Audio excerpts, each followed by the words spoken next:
Hey guys, Henry here, and today I'm going to be talking about Terminator Genisys.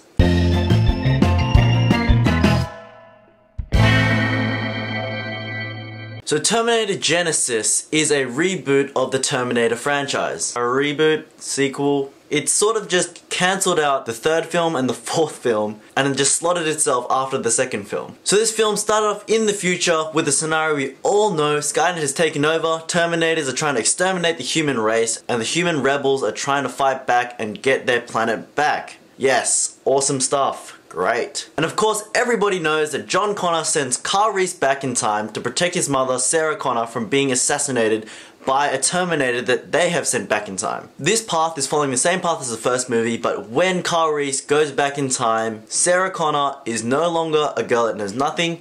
She's actually a badass now, and everything he knows has changed. When Kyle Reese goes back into the past, he actually finds Sarah Connor with the Terminator, Arnold Schwarzenegger, T-800, reprogrammed to protect Sarah Connor.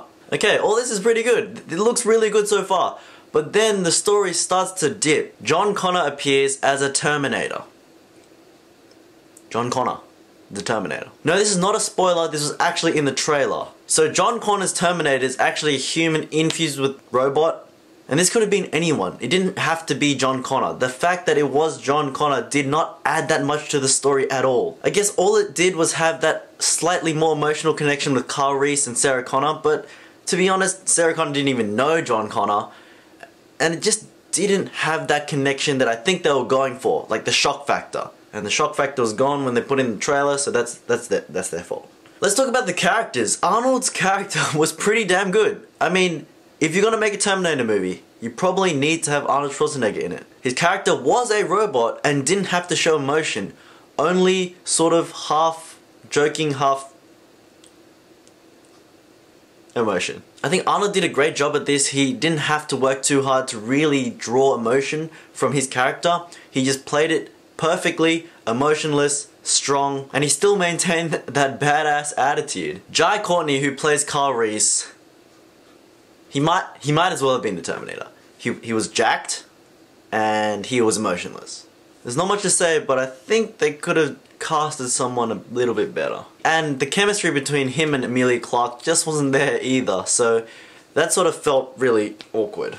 Emilia Clarke, Daenerys Targaryen, mother of dragons. When I was watching this, the first time I saw her, I was like, oh my god, it's Daenerys. And that gimmick was sort of in my mind for a little bit at the beginning, but her character is really her own character of Sarah Connor. She plays the character really well, being raised as a kid by a killing machine to kill other killing machines, and she has that unconventional comedic quality. It's not intentionally funny, but it comes off as a little bit funny, and I think it was very well done by her.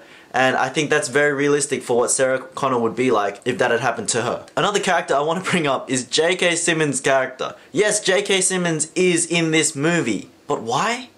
I don't know. His character had a very interesting backstory, and it would have been interesting to see if they took him a little bit further, but he was really just there just to nudge the story on a little bit. I guess if you took him out completely, the movie would have been the same. If you progressed his character more, I think the movie could have been something even better. Overall, this movie had a lot of action, gunfights, explosion, everything you'd want in a Terminator movie. The CGI was pretty good, but for some reason it sort of got worse as it went on. I don't know, it looked a bit funny towards the end. The characters are mostly solid, Jai Courtney, and the movie was overall pretty fun and a pretty good X-Men Days of Future Past type of reboot of the series. And unfortunately, with time travel movies, there are a lot of plot holes.